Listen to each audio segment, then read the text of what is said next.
Week 2 of the fantasy football season. Here's the top 12 kickers I'm ranking this week. Number 1, Brandon Aubrey of the Dallas Cowboys. So Aubrey, we know he's got a big boot, unlimited range, 65, 70 yards.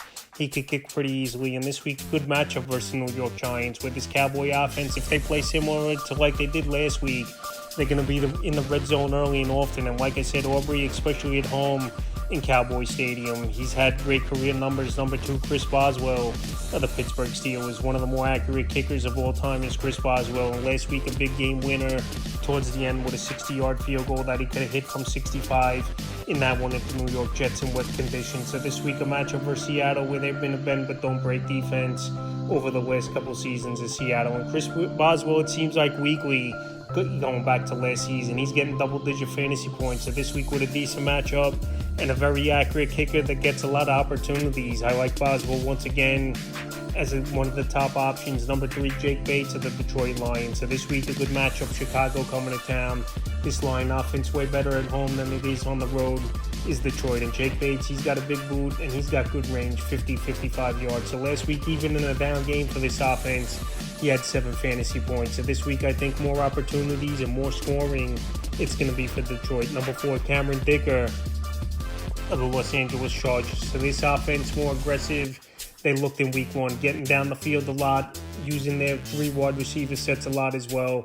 And Cameron Dicker, another kicker, one of the more accurate kickers of all time. And this week, a good matchup at the Vegas Raiders. Indoor game, obviously, you don't have to deal with the outside elements. And Dicker, like I said, anywhere within the 45, 50-yard range, he's pretty much been automatic over the last couple seasons. And in a very solid offense. Number 5, Tyler Loop of the Baltimore Ravens. So Tyler Loop last week, it was a nice debut for him, for the rookie Tyler Loop, now taking the place, obviously, of Justin Tucker. And we know Justin Tucker, he was a top kicker for many seasons in fantasy football. So Tyler Loop opportunities are going to be there on a high-powered offense like Baltimore, where they're going to put up a lot of points week in and week out. And this week, a good matchup versus Cleveland, where I think Baltimore, once again, they're going to score in that 30-point, 40-point range versus defense. So Tyler Loop, as long as the opportunities are there, fantasy points are going to be there. I know last week he missed an extra point, but everything else was right down the middle and on the money. Number 6, Kaimi Fairbairn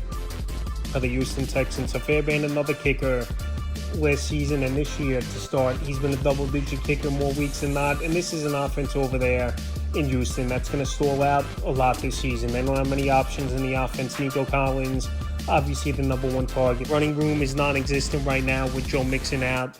They don't know if Nick Chubb has anything left in the tank. Damian Pierce hasn't done much.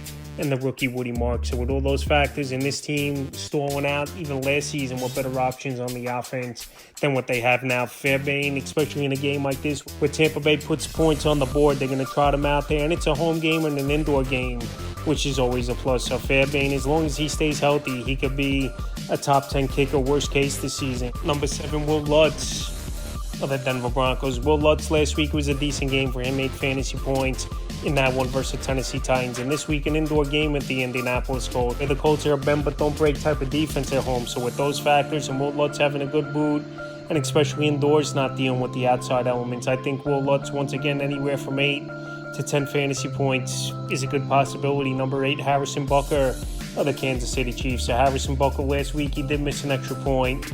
This week here, Super Bowl rematch with the Philadelphia Eagles coming to town. And Butker's been a better kicker at home throughout his career than he's been on the road. So this week, I think this game could come down to a field goal between these 2 kickers. And in clutch situations in Arrowhead, Harrison Butker has been the man over there. So I think this week he goes out there, has another good game. Number 9, Chase McLaughlin of the Tampa Bay Buccaneers. Last week it was a little bit of a struggle for McLaughlin, but the last few years he's been one of the better kickers in the NFL and accurate kickers in fantasy football. So this week in a matchup at Houston, where Houston's defense only held the Rams to 14 points last week, I think a few drives might stall out and McLaughlin's going to get opportunities. And we know 50-plus yards hasn't been a problem for him for the most part throughout his career, especially the last couple seasons. So this week, I think McLaughlin, he bounces back, mixed performance last week. Number 10, Jake Elliott of the Philadelphia Eagles. So Jake Elliott, he's been a solid kicker many seasons now with this Philadelphia Eagle team. And this week, Super Bowl matchup, like I said, going into Arrowhead, where it's a tough place to play, tough place to kick, no doubt about it. But Jake Elliott, he's a kicker with good range. And when you're on a high-powered offense like Philadelphia, weekly you're going to have opportunities to score anywhere from 8 to double-digit fantasy points. Number 11, Evan McPherson of the Cincinnati Bengals. So last week, McPherson, it was a down game for him. In Cincinnati, they didn't put many points on the board versus at the Cleveland Browns, where I said in other videos, Cleveland, for some reason, have played Cincinnati very well over the last few seasons. So this week, Jacksonville Jaguars coming to town. I think more opportunities are going to be there for Evan McPherson. This Jaguar defense really isn't that good, and even if they stop him a couple times, we know Evan McPherson, he has 50-yard field goal range as well. So when you're in a high-powered offense with Joe Burrow, Jamar Chase, and T. Higgins, you're going to get opportunities to put points on the board.